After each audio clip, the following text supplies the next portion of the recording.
Hello and welcome back to StoryTime with Eric Zimmer. Where we last left off in the Mighty Dozen, James, Eddie, Peter, and Clara were working on the antidote and needed one more ingredient.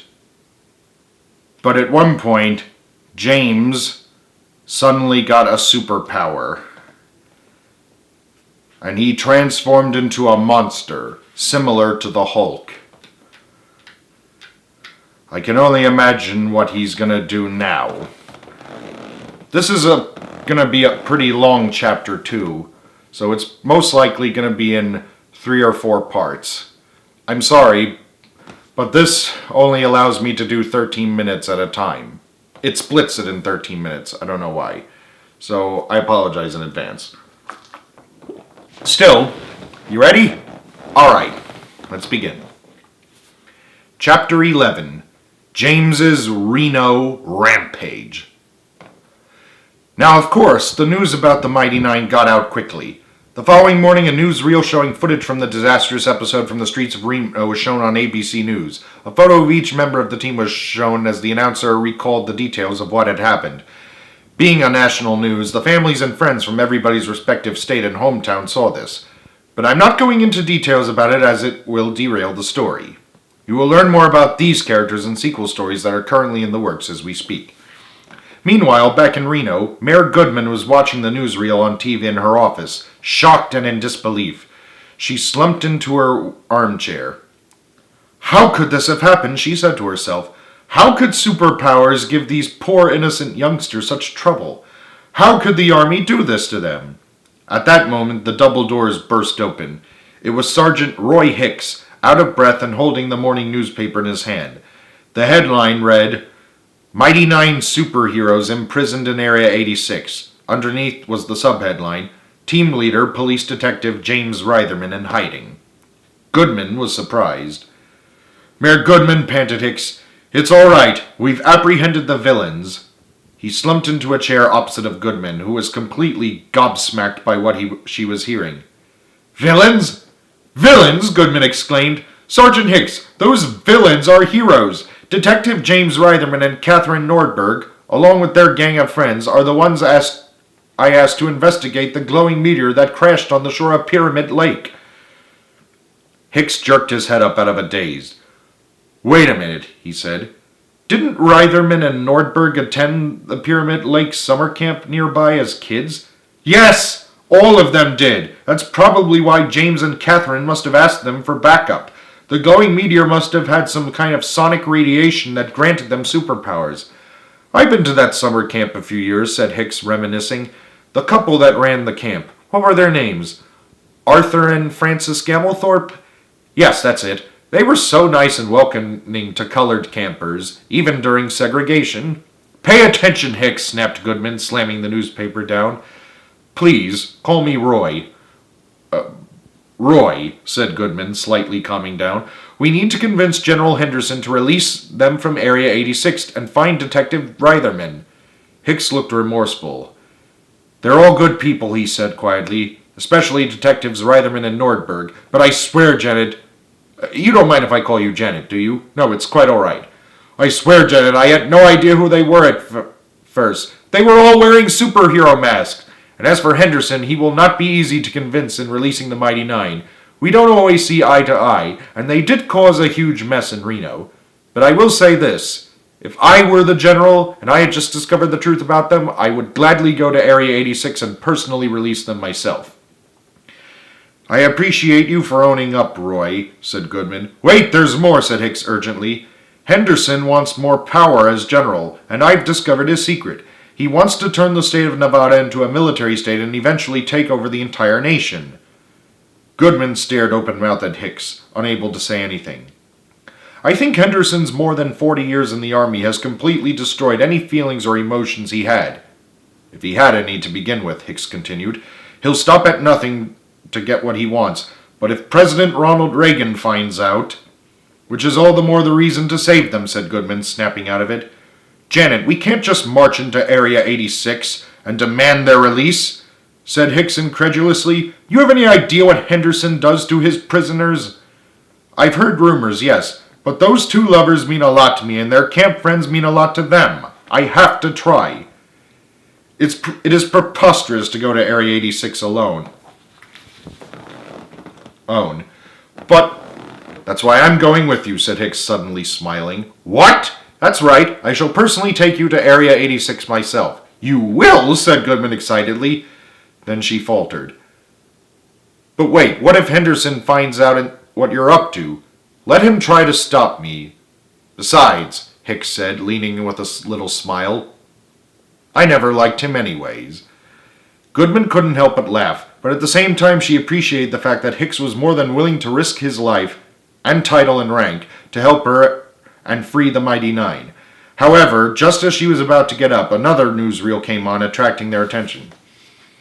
This just in. 3 days since the Mighty Nine mutants were captured, there is now a giant orange monster with green hair attacking downtown Reno.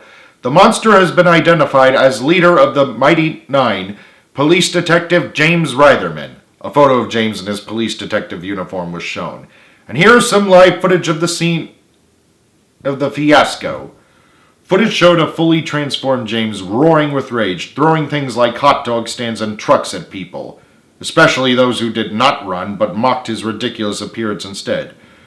Fortunately, he didn't kill anybody, but many of his aims were near misses.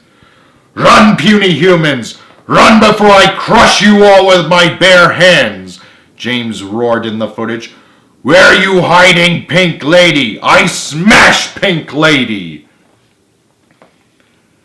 Laughing like a complete psychopath, James continued throwing things at people, who continued to dodge giant flying objects coming their way.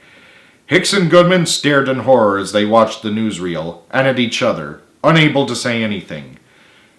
Meanwhile, back in the dome room of Area 86, the rest of the team were still practicing their superpowers, but after nearly 4 days and nights, they seemed to have gotten a better grasp on controlling their superpowers. Reg, dude, this is arguably your gnarliest idea ever, practicing our superpowers, said Gary, who had generated a giant bubble with his hands. Who'd have thought I could also generate an invisible force field? Or that I can also fly, Carly said as she happily flew around the room. Or that I can also create snow, Christy was saying as she created a mini snowstorm with her hands. Or that I can also levitate people, Frank said as he levitated Gary. I can stretch over 100 feet, Pedro exclaimed ecstatically. And I can kick ass like that Bruce Lee, Reginald said as he did some poses. And I no longer have embarrassing bladder problems, Richard proclaimed happily. James is gonna be proud of us. He jumped into the air but fell flat on his back unharmed. I'm good. Everybody laughed as Christy helped Richard to his feet. All except Joey, who was sitting by himself, looking scared and shaking slightly. The others walked up to him, looking concerned and confused.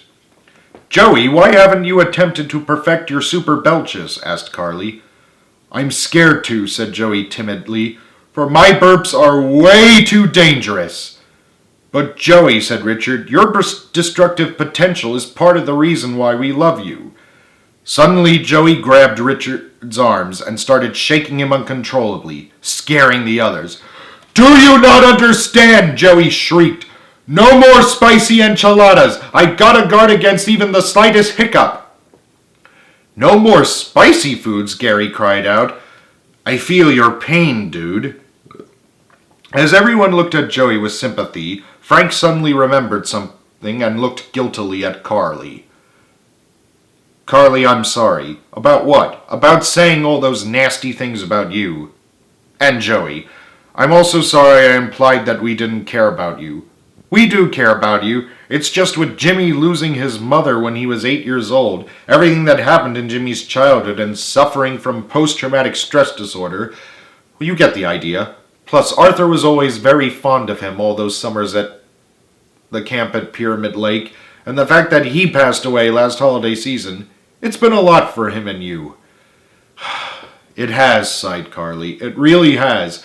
And the reason I've been angry most of the time was because I can't believe Arthur is gone, especially at such a stressful time in our lives. Jimmy and I miss our family and friends in Burbank, and it's not easy being a police detective.